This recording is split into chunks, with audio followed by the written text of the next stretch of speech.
सोने का अंडा देने वाली बतख। एक गांव में गंगा नामक व्यक्ति रहता था। हर रोज वह जंगल जाकर लकड़ियां लाता था। यह लकड़ियां बेचकर वह अपने परिवार का पेट भरता था। गंगा का परिश्रम और मेहनत देखकर जंगल की देवी प्रकट हुई और एक सोने का अंडा देने वाली बतख को उसने उसकी तरफ भेजा।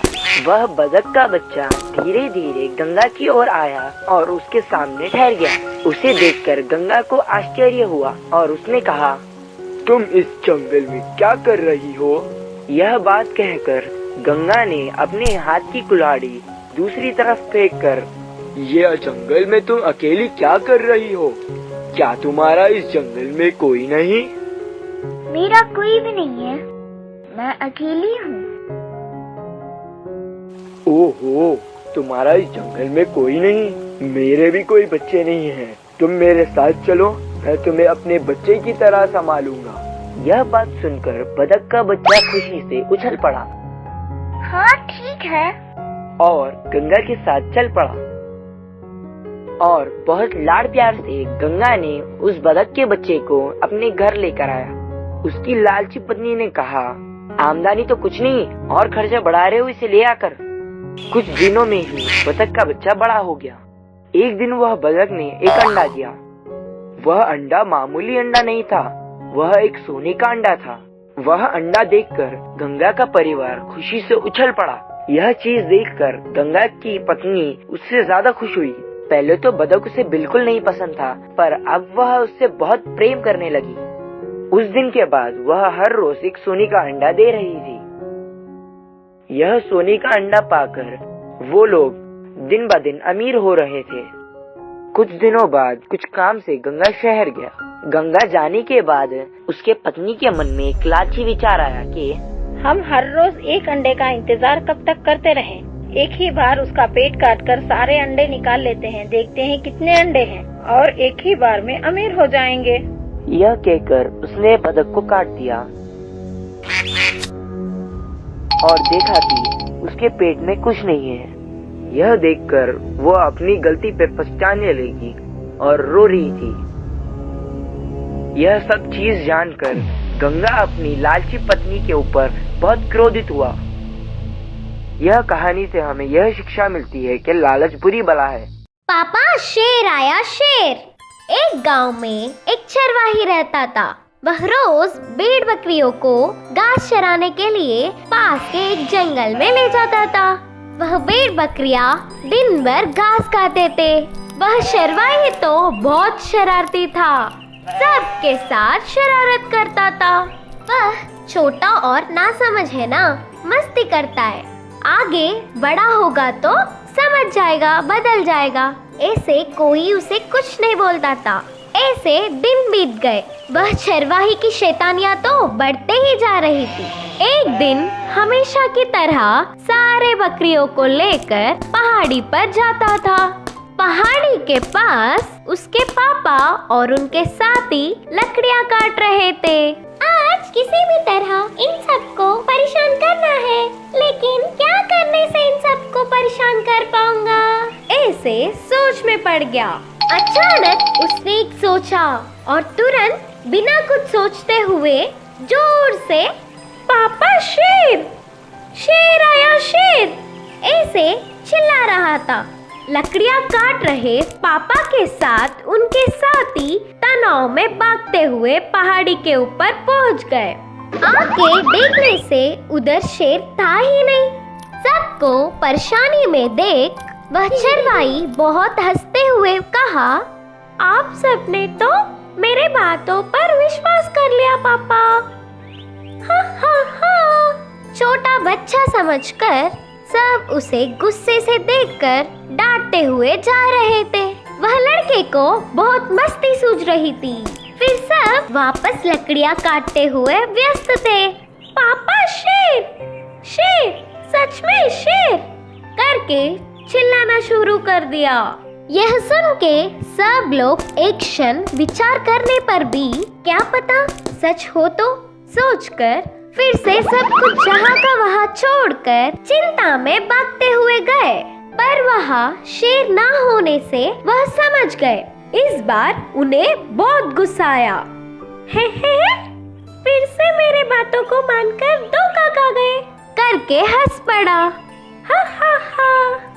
ओए लड़के, यह तुम्हें अच्छा नहीं होगा। हर बार तुम्हारी आवाज सुन के हम अपने काम छोड़कर आ रहे हैं। अगर फिर से ऐसे पागल हरकतें किया तो इस बार 4 लगाऊंगा। बाकी सब लोग भी उसे समझाकर पीछे मुड़ गए।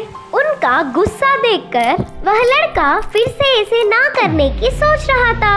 ऐसे कुछ समय बाद सच में उन भेड़ बकरियों के पास शेर आया। वह लड़का बहुत डर गया। वह तुरंत शेर से बचकर पास के एक पेड़ पर छिड़कर बैठ गया। फिर जोर से पापा शेर शेर शेर आया, शेर, सच में शेर आया, पापा शेर, कोई मुझे बचाओ बचाओ, चिल्ला रहा था। वो आवाज सुन के पहाड़ी के नीचे काम कर रहे लोग ले फिर से ऐसे ही मस्ती कर रहा है सोचकर इस बार कोई मदद करने गया ही नहीं। सब अपने अपने काम में जुट गए। शेर एक बकरी की शिकार करके ले गया। उससे भयभीत होकर खाना पीना सब कुछ छोड़कर पूरा दिन रोते हुए पेड़ पर ही था। शाम होने पर भी बेटा घर न पहुंचने पर पापा उसे ढूंढते ढूंढते पहाड़ी के ऊपर गए। पापा को देखते ही वह लड़का पेड़ से नीचे उतरकर पापा, बहुत बुलाने पर भी कोई नहीं आया, मैं बहुत डर गया, बोलकर रो रहा था।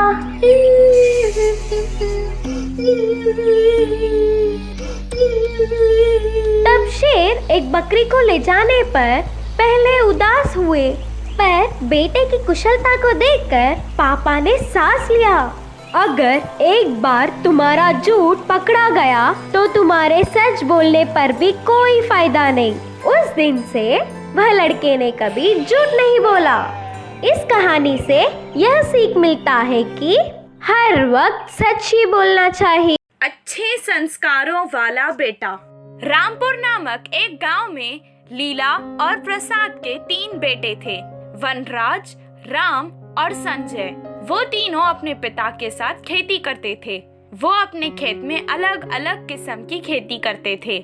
प्रसाद ने अपने होशियारी से अपने बच्चों के लिए कुछ धन दौलत इकट्ठा कर रखी थी। कुछ दिन बाद वो बीमार हो गया और उसकी मृत्यु हो गई।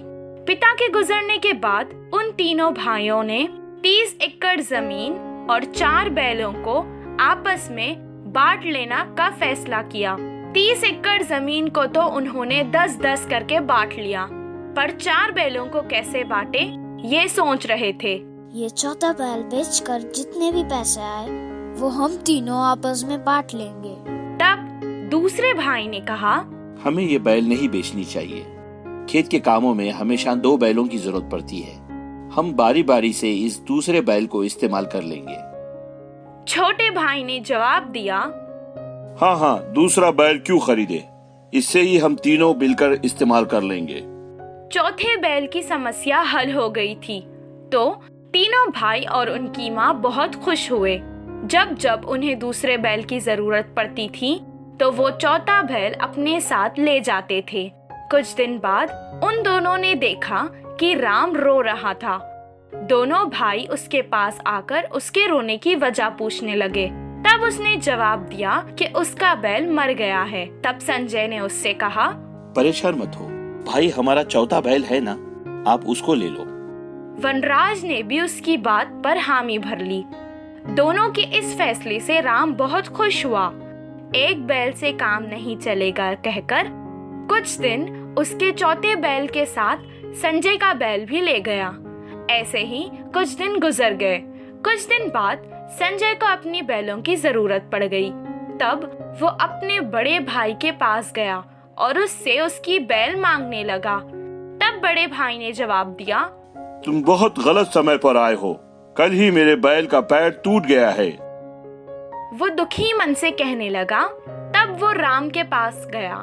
उसने भी अपने छोटे भाई को बहाना बनाकर बात टाल दी। कुछ दिन बाद लीला की तबीयत भी खराब हो गई। और वो अपने तीनों बेटों को अपने पास बुलाकर कहने लगी, बेटा, मुझे लगता है कि मेरे पास अब ज्यादा समय नहीं है।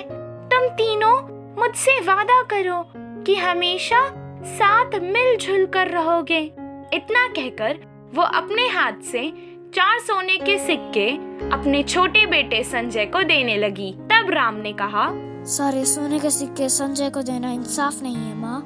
वनराज भी कहने लगा, इसमें हमारा भी तो कुछ हिस्सा होना चाहिए। माँ ने जवाब दिया, तुम दोनों तो इंसाफ की बात ही मत करो।